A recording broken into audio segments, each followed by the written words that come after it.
మనం last time part 5లో మాట్లాడుకున్నాం కదా ఎస్డబ్ల్యూపీ కోసం అని. సో ఇప్పుడు ఈ పార్ట్ 6లో ఏంటంటే ఎస్డబ్ల్యూపీ అసలు మనకి ఏ విధంగా ఉపయోగపడుతుంది అనేది ఒకసారి మనం డిస్కస్ చేద్దాం.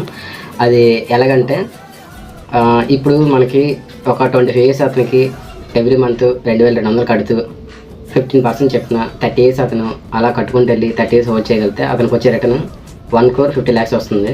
సో ఈ 1,50,00,000ని అతను వేరే రకాలుగా ఇన్వెస్ట్మెంట్ పెట్టుకుంటే ఏ విధంగా అతనికి ఉపయోగం ఉంటుందో ఒకసారి చెక్ చేద్దాం. ఇప్పుడు అతను ఆ 1,50,00,000ని రియల్ ఎస్టేట్లో పెట్టుబడి పెడితే, అంటే ఫర్ ఎగ్జాంపుల్గా ఒక కమర్షియల్ పర్పస్ అపార్ట్మెంట్ తీసుకున్నాడు అనుకుందాండి. తీసుకోవడం వల్ల అప్పుడు ఏంటవుతుందంటే అతనికి వచ్చే రెంట్ యావరేజ్గా ఒక 80,000 నుంచి 90,000 రావచ్చు. సో దానివల్ల ఏంటవుతుందంటే అతనికి ఎవ్రీ ఇయర్ హౌస్ ట్యాక్స్ కట్టాలి, లేదంటే వాటర్ ట్యాక్స్ కట్టాలి. సో దాంతోపాటు మినిమం ఛార్జెస్ కూడా ఉంటాయి, అంటే మిస్లీనియస్ ఛార్జెస్, దానికి రిపేర్లు ఉంటాయి. సో దానివల్ల అన్నిటికీ అతనికి పడేది ఎలా లేదన్నా సరే ఒక 70,000 వరకు అవుతుంది అనమాట.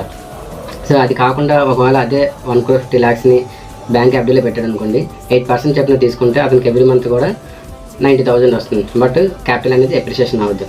సో ఈ రెండు కాకుండా ఓన్లీ మ్యూచువల్ ఫండ్స్లో ఉన్న ఎస్డబ్ల్యూపీ ఆప్షన్ సెలెక్ట్ చేసుకుంటే అతనికి ఏ విధంగా ఇంకెక్కువ బెనిఫిట్ ఉంటుందో ఒకసారి మనం చేద్దాం.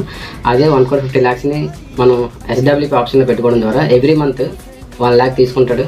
తీసుకున్నా కూడా అతనికి ఒక 15 years, అంటే అతనికి ఒక 55 years రిటైర్మెంట్ ఏజ్ వచ్చేసరికి ఇంకొక 15 years ఉండడం, అంటే 70 years వరకు అతను హోల్డ్ చేయగలిగితే, అంటే 15 years హోల్డ్ చేస్తే అతను 1 lakh ఎవ్రీ మంత్ తీసుకుంటూ ఉన్నా కూడా అతనికి ఇంకా మిగిలేది 3,50,00,000 వస్తుంది అనమాట.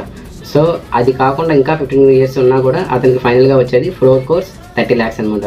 సో దీనివల్ల ఏంటవుతుందంటే ఎవ్రీ మంత్ అతను కావాల్సిన అమౌంట్ తీసుకుంటున్నాడు, అదేవిధంగా క్యాపిటల్ అనేది ఎప్రిషియేషన్ అవుతుంది. బట్ అతను దేంతో స్టార్ట్ చేశాడండి, 1,30,00,000తో స్టార్ట్ అయ్యి సో చివరికి వచ్చేసరికి అతనికి వచ్చేది 4,30,00,000 వస్తుంది అనమాట. సో అతని నీడ్స్ ఫుల్ఫిల్ అవుతున్నాయి. సో నెక్స్ట్ జనరేషన్ కూడా ఆ అమౌంట్ని ఏంటంటే వాళ్ళకి తీసుకోవడానికి కూడా అవకాశం ఉందన్నమాట. సో ఇది ఏంటంటే ఓన్లీ ఒక వన్ అండ్ ఆప్షన్ బ్యూటీ ఏంటంటే ఎస్డబ్ల్యూపీ మాత్రమే ఇందులో ఉందన్నమాట.